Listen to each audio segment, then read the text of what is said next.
అలానే శేషరావు జనసేనని పవన్ కళ్యాణ్ 2 రోజుల క్రితం మార్కాపురం వెళ్ళారు. అక్కడ తాగునీటి కోసం దాదాపు 1200 కోట్లకు పైగా ఒక ప్రాజెక్ట్ని ఆడ శంకుస్థాపన చేశారు. ఆ శంకుస్థాపన చేసిన తర్వాత ఆయన ప్రసంగించారు కూడా. ఆ సందర్భంగా 15 ఏళ్ల పాటు చంద్రబాబు నాయుడు గారే సీఎంగా ఉంటారు, రాష్ట్ర ప్రయోజనాల కోసం తాను పోరాడుతూనే ఉంటానని చెప్పారు. ఎగ్జాక్ట్గా ఈ పాయింట్ దగ్గర పేర్ని నాని పవన్ కళ్యాణ్ గారిని కౌంటర్ చేశారు.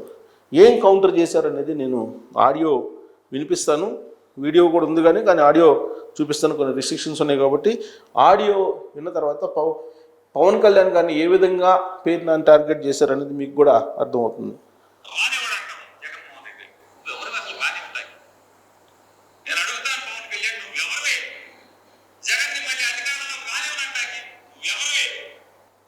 ఇది నువ్వెవరివి, మళ్ళీ జగన్మోహన్ రెడ్డి గారిని అధికారంలో రాకుండా చేయడానికి నువ్వెవరు అసలు అని చెప్పి ప్రశ్నిస్తున్నారు పేర్ని నాని గారు పవన్ కళ్యాణ్ గారిని. మరి 2024 ఎన్నికలకు ముందు ప్రతి వేదిక మీద మరో 30 ఏళ్ళు మేమే చంద్రబాబు నాయుడిని రానియం, చంద్రబాబు నాయుడిని భూస్థాపితం చేస్తాం. మరి మీరు ఎలా అన్నారు? మీరు అన్నారు కదా, మీరు ఎలా అన్నారు అనేది ఇప్పుడు జన సైనికులు సోషల్ మీడియా వేదికగా ఇప్పుడు పేర్ని నానిని ట్రోల్ చేస్తున్నారు. ఇంకేమన్నారు చూద్దాం. సంవత్సర కాలంగా ఎక్కడున్నావు? ఈ రాష్ట్ర ప్రజలకి ఏం చేశావు? ఆర్తులకి, దీనులకి వాళ్ళు అల్లాడుతుంటే నీ రాక్షస ప్రభుత్వం, నీ నరకాసుర ప్రభుత్వం దుర్మార్గాలు చేస్తుంటే ఏం చేస్తున్నావు? సో సంవత్సర కాలంగా పవన్ కళ్యాణ్ గారు కనిపించట్లేదంట ఎవరికి, పేర్ని నాని గారికి. మరి సంవత్సర కాలంగా కనిపించకపోతే సీజ్ ఫైర్ అని చెప్పి అందరూ పవన్ కళ్యాణ్ గారు కదా కాకినాడ పోర్టులో. ఆ తర్వాత దాని ప్రభావం ఈయనకే కదా తగిలింది. తీసుకెళ్లి పౌర సరఫరా శాఖ గోడౌన్లో పేర్ని నాని అలాగే పేర్ని నాని ఫ్యామిలీ ఏం చేసింది అనేది సీజ్ ద షిప్ తర్వాత కదా. ఆ సీజ్ ద షిప్ అన్న తర్వాతనే కదా పవన్ కళ్యాణ్ గారు సీజ్ ద షిప్ అన్న తర్వాతనే కదా మొత్తం పౌర సరఫరా శాఖలో మొత్తం కదిలింది. ఆ కదలటం పోయి పేర్ని నాని గారికి తగిలింది కదా. ఇక అటవీ శాఖ భూమిని సరస్వతి పవర్ ఆక్యుపై చేసుకుంటే ఈ సరస్వతి పవర్ ఆక్యుపై చేసుకున్నటువంటి అసైన్ ల్యాండ్స్ని అలాగే ఫారెస్ట్ ల్యాండ్ని వెనక్కి తీసుకున్నారు కదా. ఇప్పుడు మళ్ళీ పెద్దిరెడ్డి రామచంద్రారెడ్డి గారు ఆక్యుపై చేసినటువంటి అటవీ శాఖ భూముల్ని తీసుకునేటువంటి ప్రయత్నం చేస్తున్నారు కదా. ఇక పంచాయతీరాజ్ చరిత్రలోనే లేని విధంగా మరి గత సంక్రాంతి సందర్భంగా రోడ్లన్నీ వేయించారు కదా ఆంధ్రప్రదేశ్ మొత్తం మీద. మరి ఇవన్నీ చూడలేదా పేర్ని నాని గారు అనేది జనసేన సంబంధించినటువంటి సైనికులు ప్రశ్నిస్తూ ఉన్నారు. పవన్ కళ్యాణ్ గారు గిరిజనుల దగ్గరికి వెళ్ళింది కనపట్టలేదా? ఈ మధ్యకాలం నిన్నగాక మొన్న గిరిజనులకి మామిడికాయలు పంపించారు కదా, అంతకుముందు చెప్పులు పంపించారు కదా, స్లిప్పర్స్ పంపించారు కదా వాళ్ళకి. పవన్ కళ్యాణ్ గారు ప్రతి సందర్భంలో కూడా ప్రభుత్వంలో జరుగుతున్నటువంటి కొన్ని అంశాలని ప్రశ్నిస్తూ ఉన్నారు కదా. మరి ఏడాది కాలంగా ఏమైపోయావు అని చెప్పి పేర్ని నాని గారు అడుగుతున్నారు అని అంటే జన సైనికులు దానికి సమాధానం చెప్తూ ఉన్నారు సోషల్ మీడియా వేదికగా. ఎక్కడున్నావు? బయటికి రావు. చంద్రబాబు కోసం మాత్రమే బయటకు వస్తావు. ఆయన మీరు 2019లో కూడా చెప్పారు ఇట్లాగే, జగన్ వాడు రానివ్వను, ఇది నా శాసనం. ఈ సినిమా డైలాగ్ కదా తమనేగా మాట్లాడింది. వచ్చిందా రాలేదా? అంతిమంగా ఈ రాష్ట్ర ప్రజలు మాత్రమే న్యాయ నిర్ణేతలు.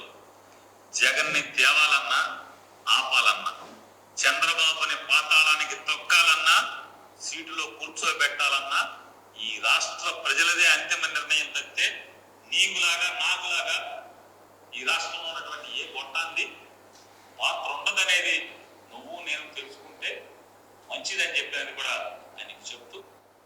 సో ఇది ఏ గొట్టానిది ఉండదు, అధికారంలోకి తీసుకురావాలన్నా, అధికారంలో నుంచి దించాలన్నా, పాతాళంలో తొక్కాలన్నా ప్రజలే అంతిమ నిర్ణేతలు అంటున్నారు.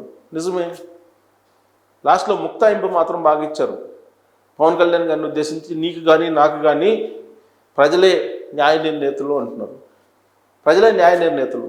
కాదంది ఎవరు? ప్రజాస్వామ్యంలో ప్రజలే ప్రభువులు, ప్రజలే న్యాయ నిర్ణేతలు, ప్రజలు ఇచ్చినటువంటి తీర్పే శిరస వహించాల్సిందే. కానీ ఓడిపోయిన తర్వాత ఏమన్నారు? అసలు ఎందుకు ఓడిపోయామో అర్థం కావట్లేదు, ఈవీఎంలు ట్యాంపరింగ్ జరిగింది, ఢిల్లీలో పెద్ద పెద్దోళ్ళు ఉన్నారు, అక్కడ ఏం చేశారో తెలియదు, ఆధారాలు అయితే లేవు, కానీ ఏదో జరిగిపోయింది అని చెప్పి మీరు మాట్లాడారు కదా. మరి మీ నాయకుడు మాట్లాడినప్పుడు జగన్మోహన్ రెడ్డి గారు ప్రజాస్వామ్యంలో ప్రజలు ఇచ్చినటువంటి తీర్పుని మీరు కించపరుస్తున్నారు, వాళ్ళు ఇచ్చినటువంటి తీర్పుని మీరు అగౌరవపరుస్తున్నారు అని చెప్పి చెప్పాల్సిన బాధ్యత ఉంది కదా అని చెప్పి ఇప్పుడు సోషల్ మీడియాలో పవన్ కళ్యాణ్ గారి ఫ్యాన్స్, ఆయన సైనికులు ఇప్పుడు పేర్ని నాని గారి వెంట పడుతున్నారు. ఇప్పుడు సోషల్ మీడియాలో ఇదే పెద్ద హైలైట్. పవన్ కళ్యాణ్ గారు వర్సెస్ పేర్ని నాని గారు, వీళ్ళిద్దరికి సంబంధించిన అంశమే. అసలు పవన్ కళ్యాణ్ గారు చేసిన తప్పు ఏంటి? ఆయన మార్కాపురం వెళ్ళి మరో 15 ఏళ్ల పాటు కూటమి ప్రభుత్వం ఉంటుంది, చంద్రబాబు నాయుడు గారు ముఖ్యమంత్రిగా ఉంటారు, ఈ రాష్ట్ర ప్రయోజనాల్ని కాపాడుతాం మేము, జగన్మోహన్ రెడ్డి గారిని మళ్ళీ రానివ్వము అని అన్నారు. రానివ్వము అని అంటే కత్తులు కటారులు తీసుకొని పోయి కాదు కదా, అది కూడా చెప్పారు ఆయన. మీరు రంపాలు తీసుకొని పోయి కుత్తుకలు కోస్తాము రప్ప రప్ప అని అంటే అది ప్రజాస్వామ్యం ఎలా అవుతుందని చెప్పి ఆయన ప్రశ్నించారు. ప్రశ్నించి మీరు ఇలానే మాట్లాడుతుండండి, మీరు ఇలానే మాట్లాడుతుంటే ప్రజలు మిమ్మల్ని ఇలానే తిరస్కరిస్తూ ఉంటారు, కాబట్టి మీరు అధికారంలో రారు అని చెప్పి ఆయన చెప్పారు పవన్ కళ్యాణ్ గారు. దాన్ని ఇంటర్ప్రెట్ చేస్తూ పేర్ని నాని గారు నువ్వెవరు రానివ్వకపోవడానికి ప్రజలు మా వెంట ఉన్నారని చెప్పి ఫోకస్ చేస్తున్నారు. సరిగ్గా ఈ పాయింట్ దగ్గరే పవన్ కళ్యాణ్ గారి అభిమానులు పేర్ని నాని వెంట పడుతున్నారు. యాక్చువల్గా పేర్ని నాని గారికి అలాగే పవన్ కళ్యాణ్ గారికి మధ్య కొన్ని వ్యక్తిగతమైన అభిప్రాయ భేదాలు లేకపోయినప్పటికీ రాజకీయపరమైనటువంటి అభిప్రాయ భేదాలు అయితే ఉన్నాయి. పవన్ కళ్యాణ్ గారు చంద్రబాబు నాయుడు గారు పక్కన ఉండటానికి లేదు అనేది వైఎస్ఆర్ కాంగ్రెస్ పార్టీ యొక్క పాలసీ. అంటే కూటమిలో ఉండటానికి లేదు, కేవలం పవన్ కళ్యాణ్ గారు ఉన్నందువల్లనే తెలుగుదేశం పార్టీ అధికారంలో ఉంది, చంద్రబాబు నాయుడు గారు ముఖ్యమంత్రిగా ఉన్నారు అనేటువంటి ఫీలింగ్లో ఉన్నారు జనసేన పార్టీ. కూటమి విచ్ఛిన్నం చేయాలి, కూటమి ఉన్నంత వరకు కూడా వైఎస్ఆర్ కాంగ్రెస్ పార్టీ అధికారంలోకి వచ్చే అవకాశం లేదు అనేటువంటి అభిప్రాయం వాళ్ళకి బలంగా ఉంది. అందుకే ప్రతి అంశాన్ని కూటమి విచ్ఛిన్నం దిశగానే తీసుకెళ్తూ వాళ్ళు మాట్లాడుతూ ఉన్నారు. కొన్ని సందర్భాల్లో కూటమిలో అసలు విడిపోయే పరిస్థితులు ఉన్నాయి, కూటమి ఎంతో కాలం కలిసి లేదు అని అంటారు. అసలు పవన్ కళ్యాణ్ గారు పార్టీ పెట్టుకుంది ఎందుకు? ఆయన ముఖ్యమంత్రి కావడానికి కదా, చంద్రబాబు నాయుడు గారి పల్లకి మోయటానికా అనేటువంటిది వినిపిస్తుంటారు. పవన్ కళ్యాణ్ గారు పార్టీ ఎందుకు పెట్టారో ఆయనకన్నా కూడా వైఎస్ఆర్ కాంగ్రెస్ పార్టీకి తెలుసా? పవన్ కళ్యాణ్ గారు ఆయన పార్టీ పాలసీ ఏంటో, ఆయన పార్టీ డెసిషన్స్ ఎందుకు తీసుకుంటున్నారో ఆయనకి తెలుస్తుంది. ఆయన రాష్ట్ర ప్రయోజనాల కోసం అని చెప్పి క్లియర్గా చెప్తున్నారు. అక్కడ అధికారంలో ఎవరు ఉంటారనేది ఇమ్మెటీరియల్, రాష్ట్ర ప్రయోజనాలు కాపాడే వాళ్ళే ఉండాలి, అలాంటి వాళ్ళకి మేము సపోర్ట్ చేస్తామని చెప్పి క్లియర్గా చెప్తున్నారు. ఇది నచ్చట్లేదు వైఎస్ఆర్ కాంగ్రెస్ పార్టీ వాళ్ళకి. ఎన్నికలకు ముందు కూటమి కట్టే కదా వెళ్ళింది, ఎన్నికల తర్వాత కాదు కదా. ప్రజలు అంగీకరించారు కదా ఆ కూటమిని. ఆ కూటమిగానే ఎందుకు చూడట్లేదు? ఆ కూటమిలో ఉండేటువంటి పార్టీలని వేరువేరుగా మీరు ఎందుకు భావిస్తున్నారు? ప్రజలు ఆ కూటమికి ఓటేసి గెలిపించారు కదా, అని కూటమికి ఓటేశారంటే 3 పార్టీలని కలిసి ఉండడాన్ని ఆదరించినట్టే కదా ఆంధ్రప్రదేశ్ సమాజం. మరి ఆ సమాజాన్ని మీరు తప్పుపడుతూ పవన్ కళ్యాణ్ని పక్కకు వచ్చేయమని చెప్పి మీరు చెప్పడం అనేది ప్రజాస్వామ్యమా? ఇదే ప్రశ్న ఇప్పుడు జనసేనలో ఉండేటువంటి జన సైనికులు పేర్ని నాని గారికి వేస్తున్నటువంటి ప్రశ్న.